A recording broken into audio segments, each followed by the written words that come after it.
ready? So, hello everyone. Our time is 3 o'clock. In this moment, yung asawa ko na po ang nag-video sa akin. Naka-concentrate pa yan, guys. Nahiya tuloy ako. Yung itsura niya, tamam. Talaga itong taoy.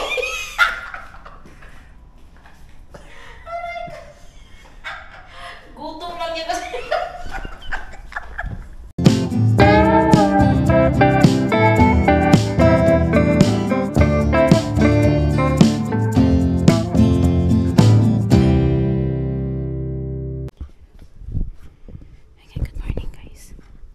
Pasyente ko. Ayan siya, tulog pa. Nag-ayos ako ng dalhin ko sa ospital. Ayan, so ito. Tapos may iba pa.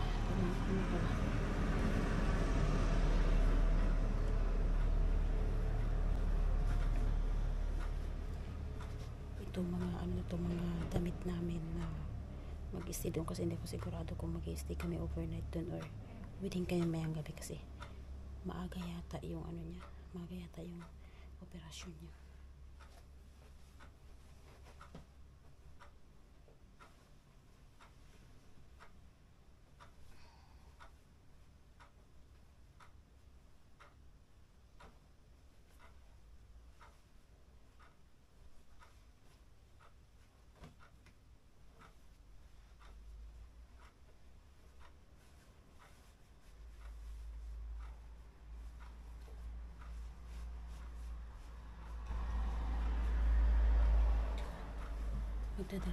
Magdadala na ako ngayon ng maraming pants at saka brief niya kasi yung nakaraan kasi 1 pair lang yun, tapos tawag na to na naihian niya yung pants niya kaya wala akong may bigay sa kanya, kaya ngayon magdadala na ako ng 2 pairs.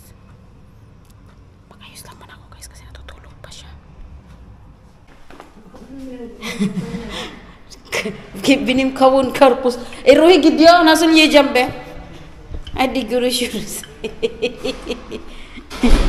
Binit-bit ko na yung kawon karpus ko. Na kami guys. Nakatulog kaya kami. Diyos ko, mga 1 oras ako nakatulog. Oy. Tapos kakain kami ng yan, binit-bit ko na. Kakamadali ko. Tamam, dekle.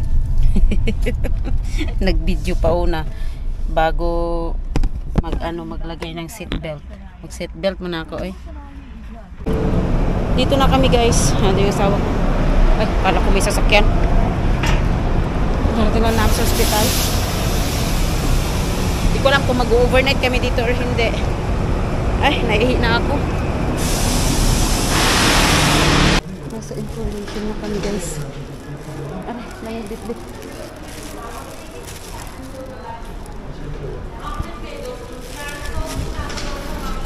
Ay, sa baba pala.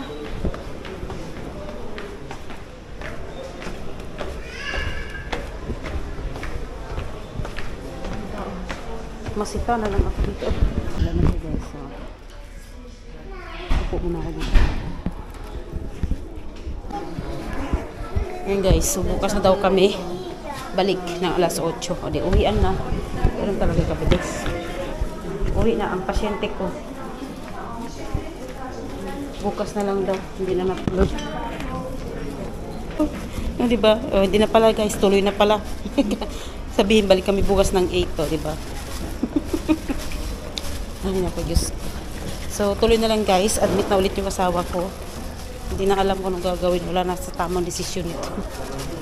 Saan na ba yun? So, admit muna namin yung asawa ko. Pagkatapos, tawag niyan. Ayan, dito na siya sa patient admission. So, mag-antay ako dito. Nasa patient admission siya.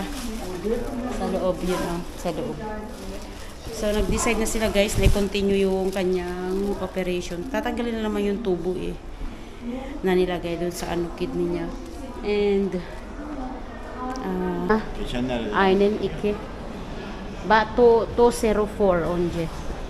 Ayan, i-admit ko na to. Naka-ready na siya. Dapat bukas pa siya ng 8. Tapos nalipat siya ngayon. Ay, nalipat. Nakutin siya ngayon. Ay, na to. Dati doon kami. Ngayon dito naman. What number? Ah, 2. Here is our room. And welcome to my vlog. Wow. It's nice. So, ito yung magiging room namin. It's 2 bed. Dalawa ang pwede dito mag-stay. So, dito kami sa pinakagilid. Better. Okay, that's it. Hindi na ako maglalagay ng mga ganyan. Diyan na lang yan. So, ayan guys, ikukwento ko na sa inyo yung nangyari. Bakit? Kung bakit natuloy din kami guys. So, kanina kasi, mayam na guys, no? Wait lang. Magkukwento ako. Pagod ako doon sa kakaantay. So anyway, di ko alam kung anong oras siya i-admit or madadala sa operating room. Guys, nabubulol talaga ako. Hindi ko alam kung bakit. Para naman hindi ako nagba-vlog palagi.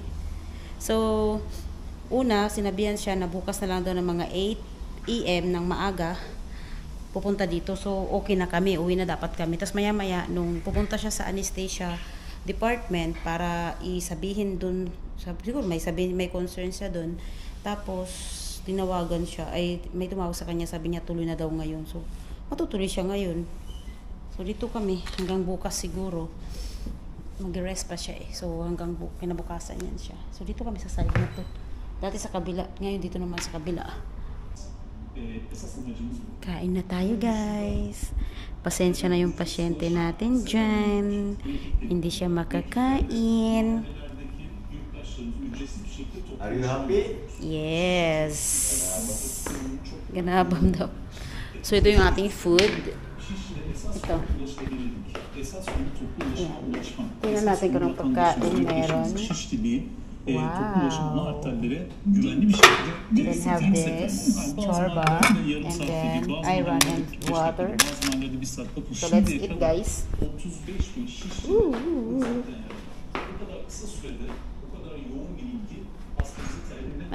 Ready?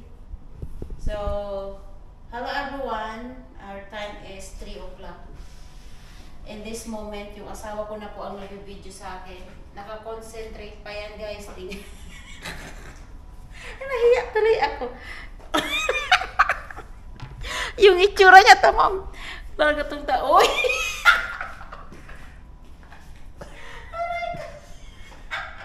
Gutom lang niya kasi.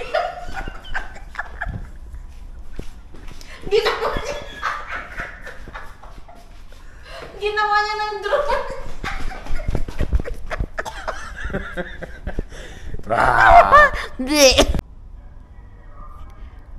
Grabe ang antay namin guys. Ay, tinan yung isa ko doon. Naboboard na siya. So, ang oras natin ay nasa 15. Magpo 4 o'clock na ashkam. Sa Dort Gilio.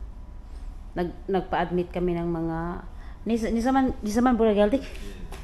Sa Omber, di me? Pumunta kami dito mga 11 o'clock guys. And then, alas 4 na. O, tingnan mo. Wala pa. And then, yun. So, wala daw. Nidin Jula? Nidin Galmedilla? Nidin. Ang sabi niya kasi kanina guys, wala daw ano dun sa operating room. Hindi, kapatsam tama. Don't worry. Ito yung kanyang damit. No worry, Ashkum, I will turn it off. Pinakita ko lang. Tinawagan na rin siya. Baga. Yan na yung Olmadı mı? Daha şimdi alıyorlar işte. Okay. Allah billah. Tapos, tumatawag yung nanay niya. Mamaya ko na ayusin to. Tamam. Bugün bir tane vurulursun, boş ver. Öyle yaparlar. 1,5 içtin mi? Komandinin 1,5 içtin mi? Tamam. Bugün de 1,5 içtin. Başka içmeyin 1,5. Bir içiyorsun daha. Tamam. Hadi görüşürüz. Hadi bay bay. Sağ ol. Gördün mü? He? Neyse de look. İyi güzel.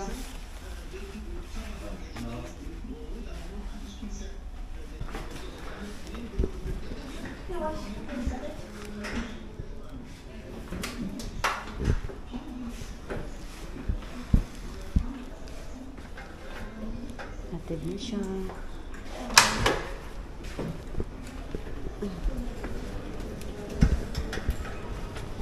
Tuh.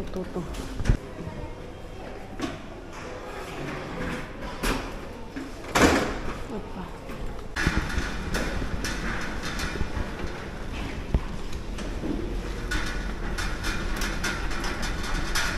So, ayan na guys.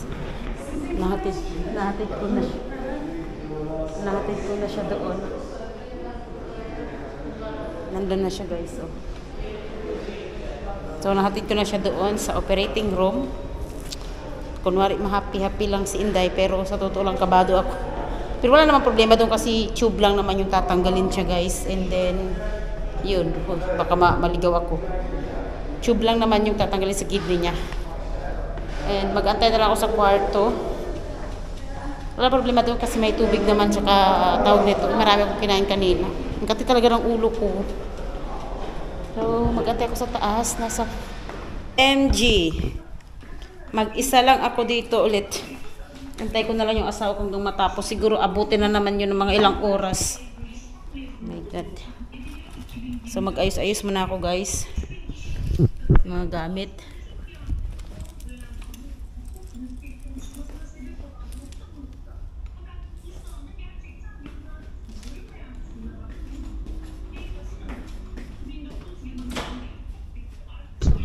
Giydirmemize gerek var mı? Giydirelim bence. Burada kalkabilir miyim burada? Hayır, sana öyle getirdim. Allah Allah, kalkarım gibi geliyor bak. Bayılırsınız. Direkt düşersin. Ito sa asawa ko guys. Super duper. Napakatigas ng ulo. Sinabi nang huwag tatayo. Tumayo talaga siya. Diyos ko, baka daw mahilo or what. Sa bagay, kahit ako din naman noon. Nung ako naman is, okay naman ako. Hindi ko naman nafe-feel yung natutumba ako or what. Nahihilo ako or what. Isa kanya talaga. Kaarte-arte naman ang pasyente ko ay. Dumating na siya. Mga 30 minutes lang. Siguro mga 40 or 45 minutes. Okay na. Dumating na rin siya sa wakas. Ayan. Dumating na siya. Maglalagay na siya ng ngipin. Kaway-kaway, Ashkam. Okay. Okay na siya, di ba? So, tumawag yung nanay niya. Sabi ko, yung anak mo napakatigas ng ulo. Sinabi ng nurse na wag mo siyang tumayo, baka daw mahilo. Yung ginawa niya, tumayo. Pero nag-alala yung nanay niya. Sabi ko, wag kang mag-alala kasi kaya naman na. Sabi ko. Tsaka nandito naman ako. Ay nako, uwi talaga kami ngayon guys. Ayoko din mag-stay dito. Gusto ko rin umuwi. And alam ko gutom na yan siya. Tingnan ko kung kakain kami sa labas kasi walang pagkain sa bahay. Sabihin ko na lang sa kanya kakain kami sa labas if ever. And ayan, habang mag-ayos muna ako ng aming gamit. Kung ano maging desisyon niya, uwi na din kami guys. So, pag kaya naman na, uwi na kami. Diba? Uwi ko lahat ito kasi i-display ko yan doon. Yan yung doktor niya guys. Yemeğini yersin. Sonra yürüdür zaten. Pasilip-silip na tayo guys kasi mahirap na. Kendini hissedersen taburcu ederiz. İlaç yazmayacağım. Gerek yok. Hep ne yiyeceğim ben içeceğim ben? Taş olmasın diye mi? Yok yani normal hayat. Rapor yok. Nat cash yun. Oh, bergyun dedi. Meron daw siyang 3 days na na walang pasok. I'm gonna eat here, bihi. Kain ako dito guys. Yung pagkain ng aking pasyente. Wow! And the soup. Ang paborito niyang soup. Sen ne yapıyorsun? Yok çıkmadım da. Ha. Nasıl oturacağım? Buraya gel ya, oturacağım burada bak. Diyelim abi. It's very important, you know. Where is it? There. So, naligaw na kaming dalawa. Sabi ng asawa ko, very important daw yung camera ko. Of course, yes. It's so important. Punta daw kami mag-coffee upstairs sa 4th floor. And then, dito na naman yung elevator. Going up.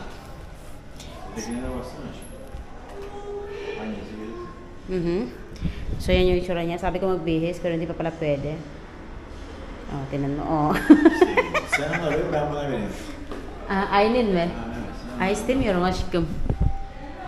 Böyle uyun yapma aşkım. Çok insan lazım bu lift. Ay şey. Dami nangangailangan ng Ang dami nangangailangan ng, uy, kami-kami lang, oh. Okay, sa 4th floor tayo. Yeah. Nasa lo?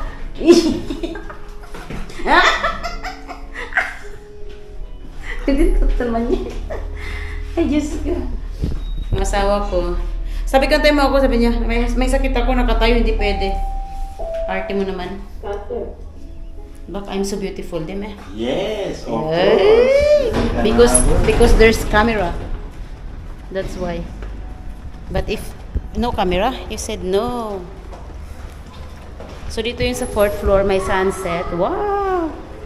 Kita mo yung sunset. O dito. Bu normal olan. Bu dönme Açık. olan. Tamam. Ne kadar? 50 lira yapıyor abi. 50 lira. Ne dito dyan sa store? Oop. There. Where?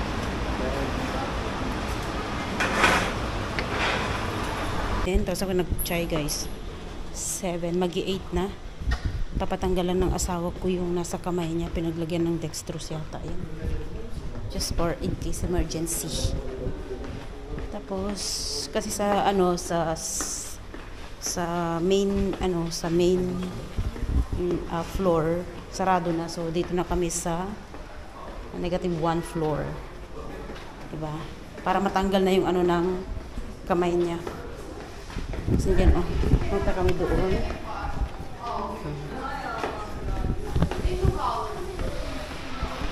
This is the emergency area.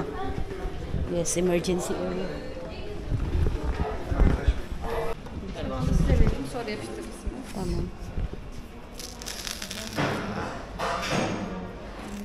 Arka dökersen yarayı daha çok acıtacak. O yüzden. Bravo. Ben tutacağım aşkım. Tamam. Thank you. Okay, uwi na kami. Uwi na yung pasyente namin. Okay guys, so mag-ayos na ako ng gamit kasi uwi na kami. Na-discharge na rin yung asawa ko. Napatanggal na rin yung lagayan, yung sa kamay niya natanggal na rin. And yun. Nag-bihis na ako pero hindi na ako mag-change ng shoes. Mag-sleeper na lang ako.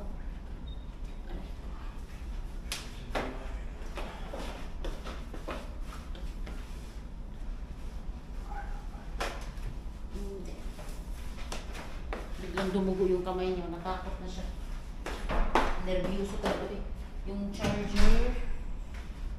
Lagyan yung charger dito. And then, yung pants niya dito lang kasi susutin niya yan. Tapos yung tinapay ko. So siya guys, kanina kinausap siya ng doktor. And bibigyan daw siya ng 3 days na leave. Parang sick leave, rapor ang tawag nila dito. Tapos, yung tawag niyan, yung dito niya, yung kasi yung tinanggal, may nilagay sa na parang maliit lang na tube yata. Yan, and then okay na siya. And finally, uwi na rin kami. Sinabi lang ng doktor sa kanya na pinayuhan lang siya na uminom ng maraming tubig. Yun lang naman. And, Diyos ko guys, kung ganitong klaseng tao ang maalagaan, iwan ko lang, windang kay talaga. Kasi talaga ang tigas ng ulo. Promise, sobrang tigas ng ulo niya. Tapos pala dahil ito. Kaya mo na yan. Inambag yung siya. Sobrang tigas ng ulo niya guys. Sinabi ng doktor kanina, tsaka nurse, huwag siya tatayo. Tumayo siya. Goodness ka. Kaya na ito. Siya mag-sleeper na rin. Hindi na siya matatanggal. And kumain na rin siya kanina. Ang binigay sa kanya na pagkain is yung soup lang. Parang meat soup. And then puree na patatas. Tapos yogurt. Yan, hindi pumunta kami kayo nag-China, di ba? So, dito ko na natatapos yung aking vlog. Ayan, thank you so much, Medical Park. At nakakuha ko ng souvenir, mga sabon-sabon.